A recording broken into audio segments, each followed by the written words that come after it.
Welcome back, Pokemon trainers. Professor Chaz here, the lab coat's on back order, and it's time for episode 42 of the Pokemon Blue playthrough as we do some grinding here in Diglett's Cave, trying to get our Pokemon level up a little bit more. And we're currently training Ekans, who is one level away from evolving, actually. Do we see a level up right now? Yes, we do. Ekans hits level 22. We're about to see the evolution into Arbok, who actually, if you watched the Omega Ruby rotation battles yesterday, dropped a Kyogre in the first match of our battles, which was pretty impressive. Here we see the Cobra Pokemon. Ekans evolved into Arbok. Look at that intimidating pattern on his neck there. Alright, so let's quickly check the Pokedex data for this new Pokemon. Arbok, the Cobra Pokemon. It is rumored that the ferocious warning markings on its belly differ from area to area. Now that'd be cool if they actually did something like that from maybe each generation if they look different, and if you uploaded Pokemon from previous generations it would actually reflect that, but unfortunately they didn't do that. It would be similar to the Vivian, how the wing patterns are different actually. So let's look at these stats. We have a decent attack set of 47, defense and speed are pretty much evened up, and special's only 36. But he still got that same moveset: Poison, Sting, Bite, Wrap, and Leer. And also on the team right now, we do have Blaze, the level 22 Charmeleon. He's got Ember, Scratch, Growl, and Leer. We also have Fluffy, the Clefairy, at level 22. She has Pound, Double Slap, Sing, and Growl. Of course, we still have Shelbert and Pikachu. I'm not going to show you their movesets because we know what they are. And for the time being, we're actually going to finish training Arbok. I didn't want to check the stats. We're going to finish training Arbok and switch it over to Blaze and Fluffy. I cannot move things around properly. Tell you what, let's just put Blaze at the top and move him later. But we're going to get back into the grinding right now, because with Arbok having evolved at level 22, we're actually going to stop his training for the time being. Next time we're at the Pokemon Center, we will deposit him, and we're actually going to go about adding some more Pokemon to the team once we get Blaze and Fluffy leveled up a little bit more, so bear with me as we do some more grinding.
So having completed all that training, we're now heading into the next area. We're heading up to Lavender Town once again. We're going to go heal up at the Pokemon Center, and we're going to deposit Arbok for the time being, actually for the remainder of Pokemon Blue, because I'm hoping to add a new Pokemon onto the team, and I went the wrong way. I'm getting lost in the piers.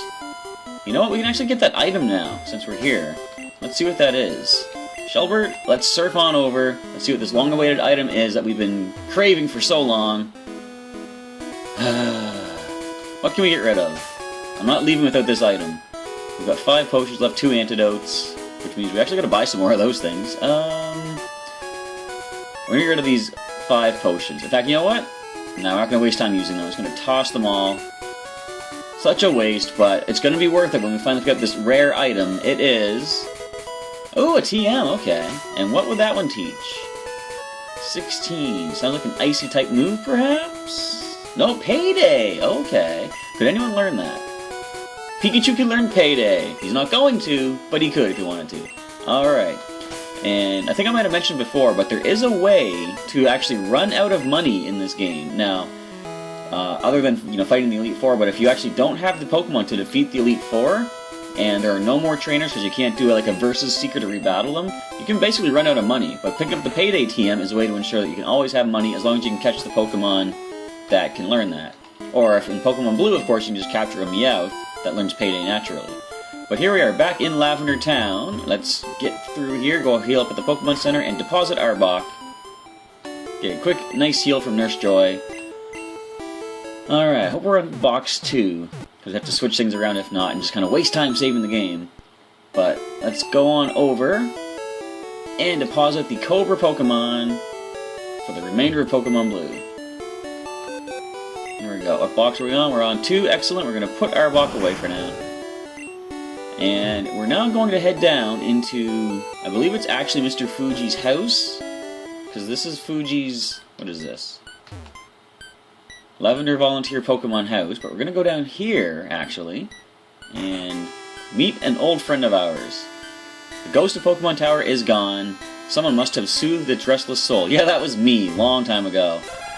And this is the baby Cubone, whose mother was killed by Team Rocket, unfortunately, and back then I vowed I would come back for Cubone, and I'm going to train this Cubone up. So as I step out of the house right now, Cubone has joined the team as the newest member, as you can see right here, level 22, and his defense is insane. Defense is 50, and attack and special 28, speed is 24. He currently has Bone Club and Growl, so Bone Club is a ground-type move, and I'm actually going to take the advice of a viewer by the name of Robert Gosney. I hope I'm pronouncing that right.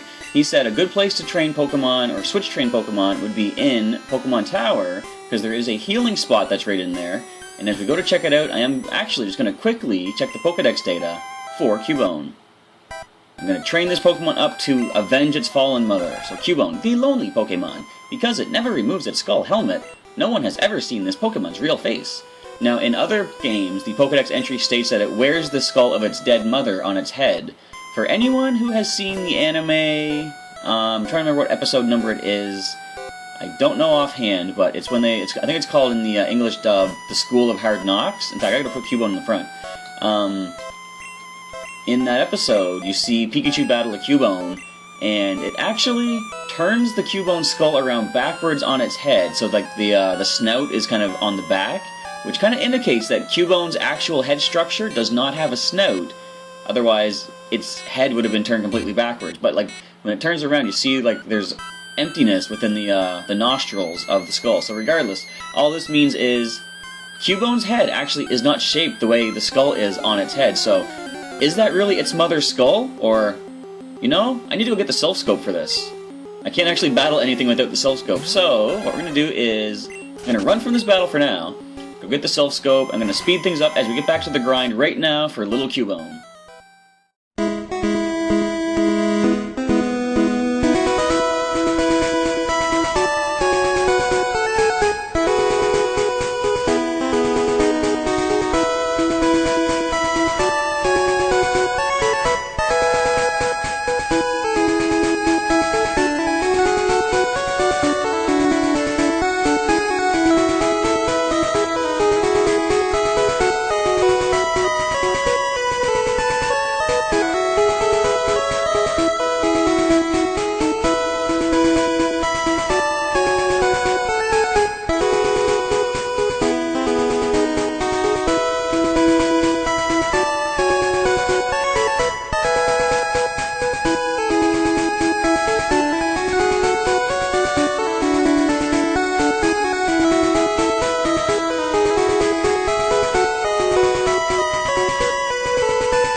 just about finishing up with Cubone's training here, and I just want to give another shout out to Robert Gosney for giving me the idea to train here in Pokemon Tower, because that Purified Zone is awesome. First of all, you see Cubone is pretty much one-shotting every single Poison-type Ghastly and the occasional Haunter that we encounter, and thanks to the no abilities in Gen 1, Levitate is not a problem. And if you get low HP, go heal yourself up. If you get paralyzed from Lick, go heal yourself up. Run out of PP for your attacks, you know, it's right there, the healing thing, so it is very good. You don't need to go back to the Pokemon Center to heal up. This would be a good place to do some switch training, and a great place to train a ground or psychic Pokemon. More ground than psychic, I would say, because of course Ghastly has decent special, but terrible defense. So you're going to get some more damage off with the physical attacks.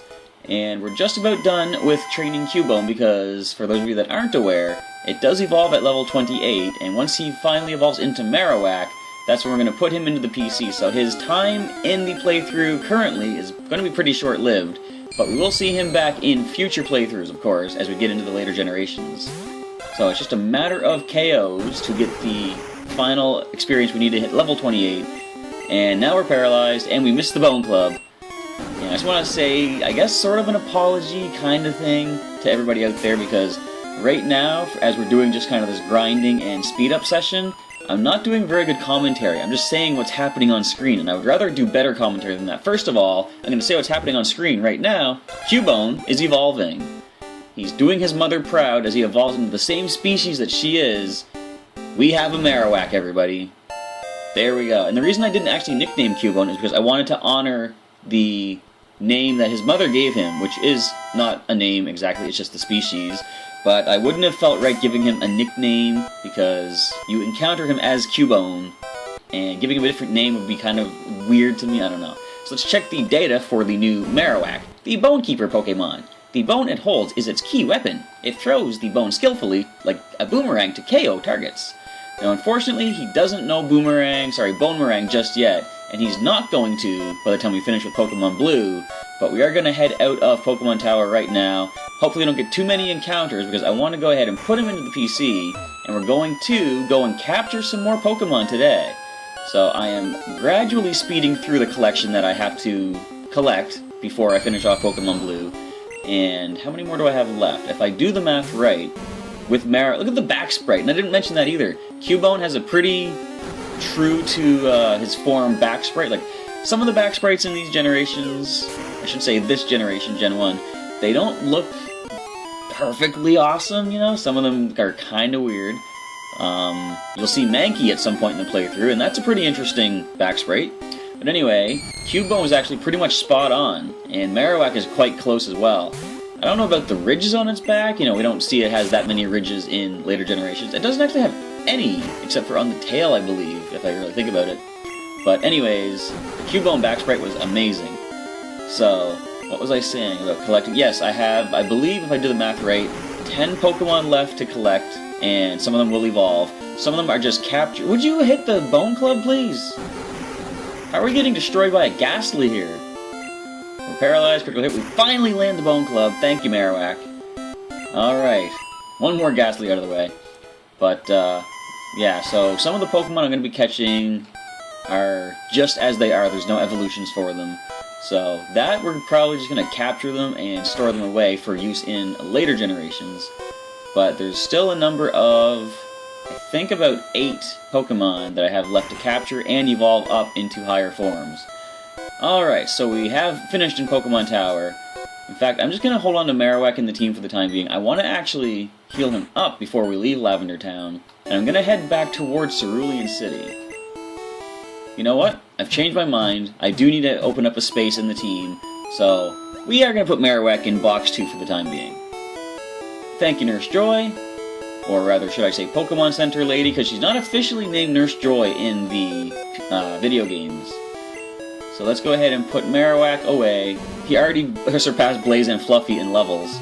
But now is the time for capturing 2 more Pokemon. We're going to head back on the bike, heading towards Cerulean City, pretty much right to where the Pokemon Daycare is as well. And to do so, we're going to cut through Saffron City as we head for Cerulean. So, just biking our way. I completely missed that. Here we go. Here's the guard post. These are the folks we gave the water to oh so long ago. And we're going to bike on up north to Cerulean. So I'm going to capture 2 Pokemon now, and they're going to be the same species. The reason is we're going to do another version-exclusive trade with Evan, getting a Pokemon that's only available in Blue and exchanging it for a Pokemon only available in the Red version. So you might be able to figure out, based on the route that I'm on, and I just said the version exclusives, we're going to go ahead and capture a couple of Meowth. Now I'm going to put Fluffy at the front. She can sing them to sleep and probably can get a little damage off with Pound, hopefully not getting a KO. But let's see. We find a Bellsprout. We're just going to run from this. We want to speed this up as much as we can. And if we were to knock this out, the experience wouldn't be totally worth it at this point. We want to train up a little bit more in higher level areas. Here we find a Pidgey. So there's a Bellsprout on the route, there's a Pidgey on the route. I know there's Meowth here as well. So let's find our first Meowth. Naturally, I'm going to capture one for my own collection, and I'm going to capture one for the trade. Hello, Bellsprout. We're not looking for you. We're looking for these Scratch Cat Pokemon. So the search continues. I often wondered when I was playing in the original games, or not wondered, but I just kind of, what would you call it? Entertained the notion, I suppose, that what if, see how there's like 3 patches of grass on this route, and in Viridian Forest, you know, there's all these different areas of grass. What if they actually made it so different rarities of Pokemon occurred in each individual patch of grass? That would be kind of interesting. You need to know where to go. But first of all, we do see a Meowth. It is level 10. We're level 27. I don't want to risk knocking you out. But you could growl us, maybe. I'm going to try the Sing. Okay, we do get it to sleep right away. I'll try 1 Pokeball for starters and see if that does the trick.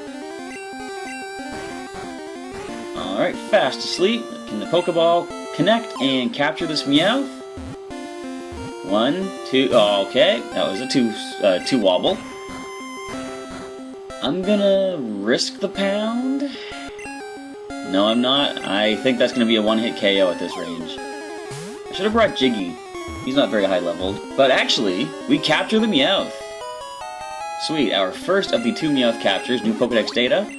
Meowth, the Scratch Cat Pokemon, adores circular objects. See, we should have brought Jiggy. Wanders the streets on a nightly basis to look for drop loose change. Do I want to give a nickname to Meowth? Yes, now this is going to be my Meowth that I'm keeping, and if you've seen her in the rotation battles before, you will know that I have Whiskers, the Meowth. Of course, she is not a Meowth forever, but Whiskers is now on the team. Quick check of these stats here. She is still asleep, of course. As you saw, level 10. The speed is at 24 for a level 10 Pokemon. She's going to be one of the... I think Persian was one of the fastest Pokemon in Gen 1, too. I believe Electrode was the fastest. And Scratch and Growl is all she has to work with for the time being. But we need to capture 1 more Meowth to trade over to Evan. And that is not it. That's going to be a Pidgey, folks. I wonder if I should actually wake up Whiskers right now and she can get some damage off on the next Meowth. I'll play it by ear. I'll see what the level of the next Meowth is going to be, actually. So here we encounter the other Meowth we're looking for. Level 10 also, so we could get some scratches off on this. Let's go ahead and sing it to sleep first. You know, I should have used the Awakening or the Poke Flute, actually. Yeah, because if I use Poke Flute, the Meowth's going to wake up. Let's just throw a Pokeball now and just see what happens. Let's go, wobble 1, 2, nope, alright. So we are going to go ahead and wake up this Meowth as we wake up our own Meowth. Playing the Poke Flute for everybody. Where does it go? Where did I put it? Where's my Poke Flute? Way up here, okay. So, every sleeping Pokemon is about to awaken. And we can now sing this thing back to sleep. Unless we miss, which we don't. Excellent. Sing only has, I think, 55% accuracy, but we've been landing it a lot in this playthrough. Well, if you're going to wake up immediately, now come on. But look, I don't... Has Fluffy even missed a Sing yet? Not that I recall. But as the Meowth stays asleep this time, thank you very much, we're going to go ahead and switch into Whiskers to get some nice low-level scratches off. Look how different the back sprite is for Meowth here. It's when you see the same Pokemon in front and back sprite, it really makes you think, like, no, don't crit, you have a high speed stat. Alright, sweet. I can go back into Fluffy right now and go for another Sing. but when you see the two sprites front and back at the same time, they just look so different. And of course, you probably noticed long ago by now that the back sprite is actually just sort of an enlarged, pixelated version, which kind of sets it off from the front, and it doesn't look as good, of course. But the Meowth is sleeping. It's in the yellow health. We're gonna throw a Pokeball now. I'd be surprised if this one doesn't make the catch. We got 1, 2, and 3. Meowth was caught. So, do I want to name this one? Yes, we do. So, to go along with the Sandshrew I already traded to Evan, Scratchy, we're going to name this one Itchy. Of course, any fan of The Simpsons would know the reference that I just made with these two Pokemon nicknames. But we're going to go down into Saffron City right now, go to the Pokemon Center, and trade over this Pokemon for a Pokemon from Evan, the Red exclusive version. What's it going to be? Is it going to be a Scyther? Will it be perhaps an Electabuzz? Only time will tell. So let's go do that trade right now.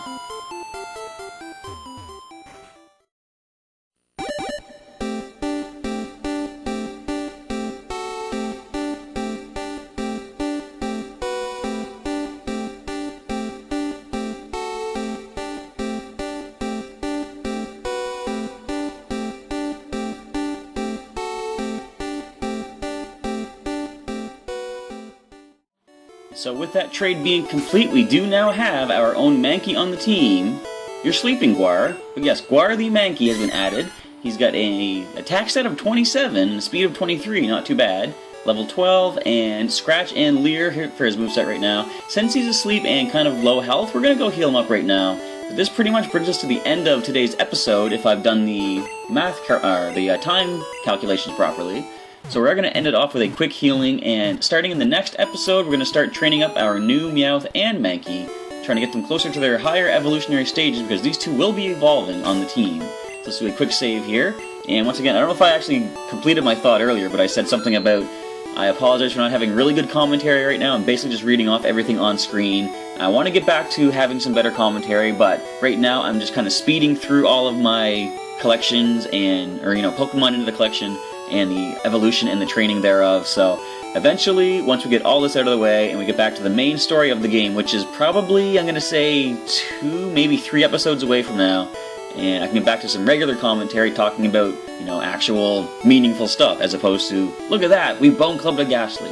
Anyway, with all that being said, this does end off the episode for today, so feel free to leave me a comment below and let me know what you think so far, and what you think of the grinding aspect of the playthrough right now, because it's looking like 4 or 5 episodes of nothing but collecting and grinding, and I've said this many times, I hope it's not too boring for anyone out there following the series, but if it is, thank you for sticking with it for this long, but stay tuned and keep an eye out for a thumbnail that shows the next gym leader with the badge behind them, because that will indicate the next gym battle that we get into.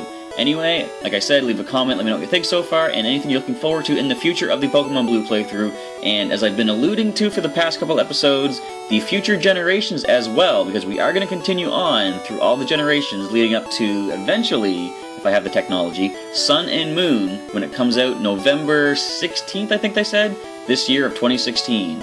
With all that being said, I'm going to end off the episode for today. Thank you once again for checking out the episode, and I'll catch you next time.